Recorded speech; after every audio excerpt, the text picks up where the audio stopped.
Welcome to the Boiling Point. Before we get started, make sure that you like and subscribe and share all of our videos, but also hit that little bell so that you are notified of anything that we produce. You'll be getting it. Now today we're going to be talking to Stephen Taylor. He is our director of our rental division. Now it's cold outside and rental boilers are coming to you and to many others out there. And what we're going to go through today is, after you rent that boiler, what do you do to keep that thing from getting damaged, shipped back to us? Now, whether you rent from us or whether you rent from someone else, you're going to need to know this information. So today, we'll be talking to Stephen on the Boiling Point.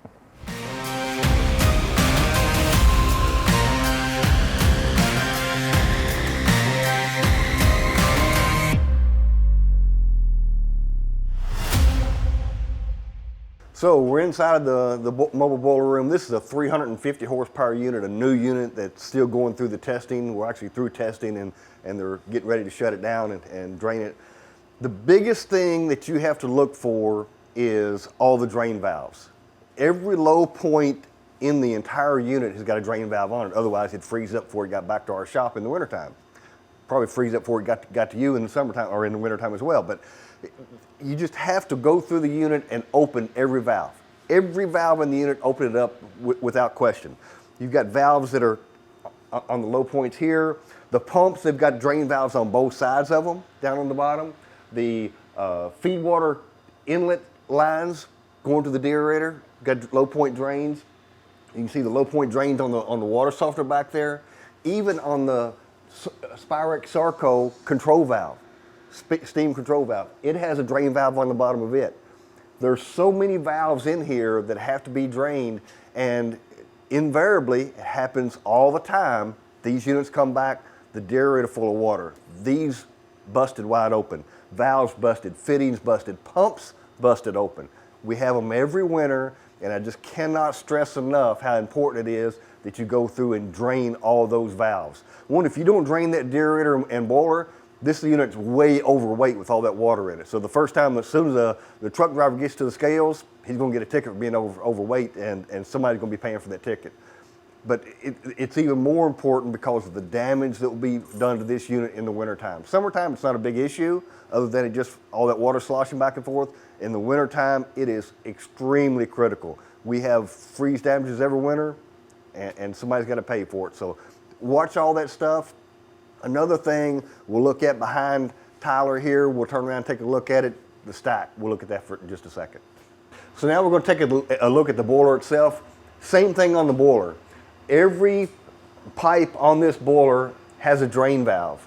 Every fitting, there's just the feed water valves, the blow downs, the water columns, the bypass around the surface blow down. All of those have drain valves. Make sure you go through and open all those up.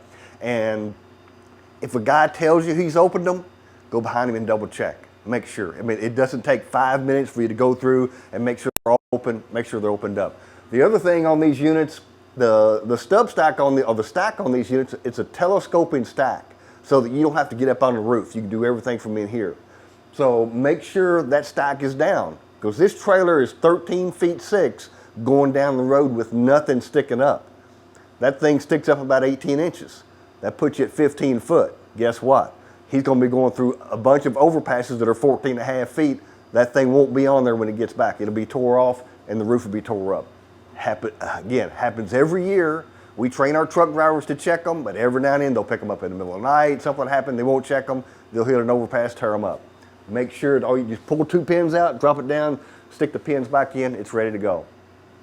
Again, the blowdowns in the back of the boiler, make sure they're all open, get that boiler drained, get everything done. There's a bypass back there that Tyler will take a look at, show you how to open that valve to make sure the boiler gets drained out. Let's go outside and take a look at the connections outside the trailer. So this is a typical hookup, temporary test station we have here, and this is a whole lot like what you'll see on a job site. So again, unhook the water, pull the flanges loose, let the lines drain out. This is the backwash from the water softener. So when you're on the job site, that's gonna be hooked up. All of these gonna be hooked up, drained from the trap, drained from the deaerator itself and the water softener. All of those are gonna be hooked up. Unhook them, leave these open so that they could, any water that's sloshing around could drain out. Natural gas, same way. unhook it here. We do have a blind flange attached. Make sure you put that back on there so when it's going down the road, no dirt and dust and varmints, whatever, can get inside there and clog that thing up. Main steam line. That spool, the black spool coming out of the trailer, and that silver valve, we supply those with the unit. They're shipped loose inside so that you don't have to go inside and pipe that out. So that spool is provided, the valve is provided. Make sure you take those off, put them back inside the trailer so that they can be returned back with the unit and the next customer can have them as well.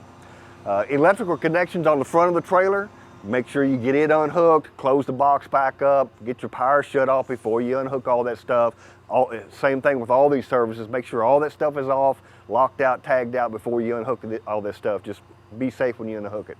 Let's go to the other side and look at the oil. So we're on the other side of the unit.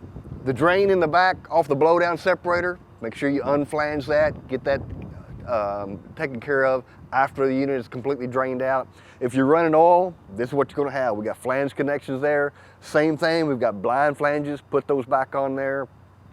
Inside the unit, something I forgot to mention a few minutes ago, we were in there. Make sure you clean anything out that you've left in there, any trash. A lot of times the operators will use that as their operating room. Chairs will be in there. If you put chemical drums in there, make sure you take those chemical drums back out. You don't want to ship that stuff inside the unit.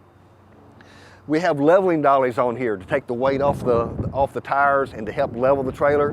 Make sure those dollies are jacked up when you're all done. Everything is empty. Get that all done, get it all cleaned up, ready to go. Send it back the way you received it. Everything is good. Appreciate Stephen hanging out today and talking a little bit about the boiler disconnection on the mobile boiler room. Is there something else that you need? Yeah, you may want to shut this door. Last thing you want to do, shut the door, latch it, she's ready to go. Like us on Facebook and follow us on Twitter if you don't mind. Subscribe to the YouTube channel. And as always, share a video. We'll see you next time on The Boiling Point.